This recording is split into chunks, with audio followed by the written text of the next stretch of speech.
नमस्कार मित्रांनो, कमळी मालिकेतील पुढील भागांमध्ये आपल्याला असं बघायला मिळतं की होलिका दहनात कमळीला जाणवला तिच्या आईचा स्पर्श. साधना मावशी म्हणजेच सरोजा आणि होलिका दहनाचा दिवस सगळीकडे उत्साह, आनंद आणि रंगांची चाहूल. पण ह्या आनंदाच्या वातावरणात एक असा क्षण घडतो जो कमळीच्या मनामध्ये मोठं वादळ निर्माण करतो. आणि तो म्हणजे कसा, तो आपल्याला या भागामध्ये बघायला मिळणार आहे.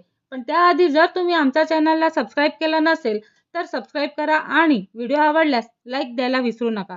तर आपण बघतो की नयनताराच्या घराच्या अंगणामध्ये मोठी होलिका रचलेली असते. संपूर्ण कुटुंब तिथे जमलेलं असतं आणि नयनतारा, ऋषी, प्राजक्ता, राजन, अनिका, रागिणी आणि इतर सगळेजण, सगळ्यांच्या चेहऱ्यावरती सणाचा आनंद असतो. पण काहींच्या मनामध्ये वेगवेगळे विचारही सुरू असतात. त्याच वेळी घरामध्ये काम करणारी सरोजा तिथे येते, पण ती नेहमीप्रमाणेच सावध असते. तिचा चेहरा पदराने झाकलेला असतो, कारण या घरामध्ये अनेकांना तिची ओळख पटली तर सगळंच उघड होणार असू शकतं. आणि म्हणूनच तिने सगळ्यांना स्वतःचं नाव साधना मावशी असंच सांगितलेलं असतं. कमळी ही ह्या होलिका दहनासाठी तिथे आलेलीच असते आणि तिच्या मनामध्ये आज वेगळाच उत्साह असतो. ती सगळ्यांना भेटत असताना अचानक तिची नजर साधना मावशीवरती पडते आणि क्षणभर कमळी तिथेच थांबून जाते. तिला त्या मावशीकडे पाहून एक विचित्र ओळखीची भावना येते. कमळी हलकेच पुढे जाते आणि म्हणते, साधना मावशी. नमस्कार करते. साधना आतून हादरते, कारण तिच्या समोर उभी असलेली मुलगी म्हणजे तिचीच मुलगी कमळी आहे. पण ती काहीही व्यक्त करू शकत नाही. कमळी नम्रपणे तिच्या समोर येते आणि म्हणते, मावशी तुमचा आशीर्वाद घेते. असं म्हणत कमळी खाली वाकते. पण ती जशी खाली वाकते तशी तिची नजर सरोजाच्या पायांवरती पडते आणि त्या क्षणी कमळीच्या मनामध्ये एक विचित्र धक्का बसतो.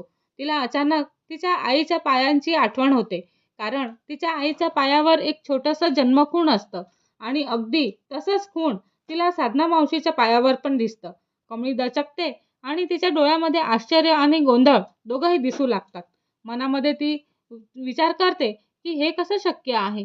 अगदी आईसारखंच आणि तोच आकार, तीच खूण, असं कसं शक्य आहे. कमळी काही क्षण पायांकडे पाहतच राहते.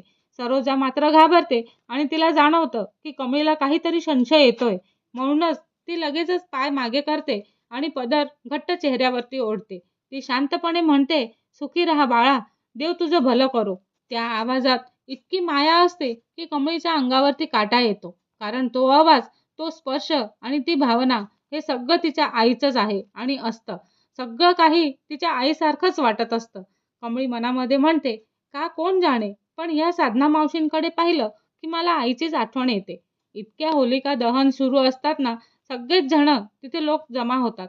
ढोल ताशांचा आवाज, मंत्रोच्चार आणि जयघोष सुरू होतो. पण त्या गोंधळातही कमळीचं लक्ष पुन्हा पुन्हा साधना मावशीकडेच जात असतं आणि दुसरीकडे सरोजाचं हृदय धडधडत असतं, कारण आज पहिल्यांदाच तिची मुलगी तिच्याजवळ इतकी जवळ आलेली असते.